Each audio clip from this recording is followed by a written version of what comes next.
জানাজার নামাজ যদি কেউ বলে যে আমি সূরা ফাতিহা পড়ব, তাহলে ওই ব্যক্তির জন্য সূরা ফাতিহা জানাজায় পড়ার অনুমতি আছে, কেরাত হিসেবে নয়, দোয়া হিসেবে।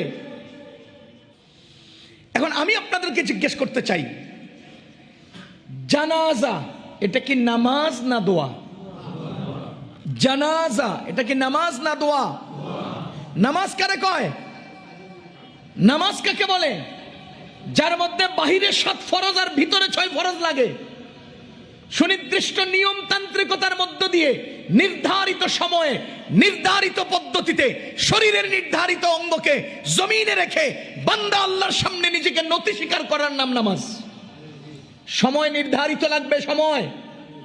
ফজরে জোহরের নামাজ হয় না, জোহরের টাইমে আসরের নামাজ হয় না, আসরের টাইমে মাগরিবের নামাজ হয় না। জানাজার কোনো নির্ধারিত টাইম নাই, নামাজের নির্ধারিত টাইম আছে, নামাজের জন্য নির্ধারিত অঙ্গ আছে। কপাল লাগাতে হবে, নাক লাগাতে হবে, হাত লাগাতে হবে, হাঁটু লাগাতে হবে, এরপরে সেজদা অবনত হতে হবে। এই মাধ্যমে নামাজ আদায় করতে হয়। জানাজার মধ্যে কপাল মাটিতে রাখার নিয়ম নাই। ও মুসলমান, আপনি পদ্ধতিগত ব্যবধানের মধ্যে আপনি নামাজকে নামাজ না রেখে জানাজাকে নামাজ বানাতে যাবেন কেন? জানাজাকে নামাজ বানাতে যাবেন কেন? সুতরাং প্রত্যেকটা আমলের আলাদা নিয়ম আছে ভাই। প্রত্যেকটা আমলের আলাদা কি আছে? নিয়ম আছে। প্রত্যেকটা আমলের আলাদা নিয়ম আছে।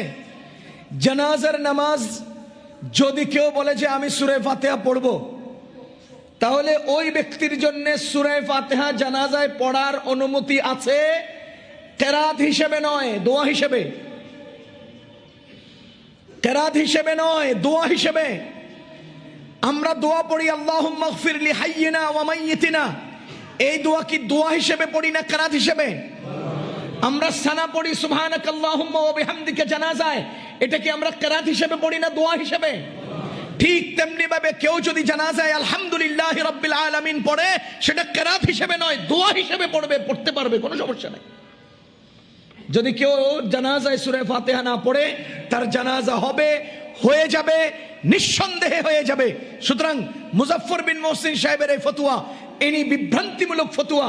মুজাফফর বিন মহসিন সাহেব হয়তো পড়েন নাই, অথবা পড়লেও নিন ইচ্ছা করে এরকম কোন ফিতনা তৈরি করার একটা কথা উত্থাপন করেছেন। আমি বলবো, বেগম খালেদা জিয়ার জানাজা সহি হয়েছে, জাতীয় মসজিদের খতিব সাহেবের জানাজা শুদ্ধ হয়েছে, নিঃসন্দেহে শুদ্ধ হয়েছে। সুতরাং সূরা ফাতিহা পড়া না পড়া কেন্দ্র করে জানাজা সহি হয় নাই, এই ফতোয়া ভুল, এটা উদ্দেশ্য প্রণোদিত।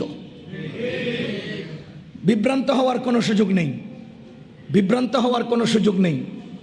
সূরা ফাতিহা পড়া লাগবে কি না লাগবে, এগুলো মাসআলা নিয়ে আমরা আলোচনা কোনো এক সময় আরো বিস্তারিত করব ইনশাআল্লাহ।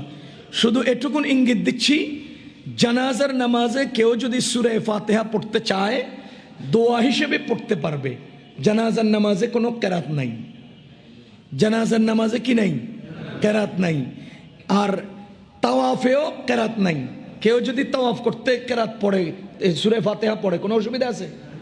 আমাদের নবীজি বলেন, আফদালুদ দুআ আলহামদুলিল্লাহ, সবচাইতে সেরা দোয়া হলো আলহামদুলিল্লাহি রাব্বিল আলামিন তথা সূরা ফাতিহা। সূরা ফাতিহার মতো সেরা কোনো দোয়া দুনিয়াতে আর নাই।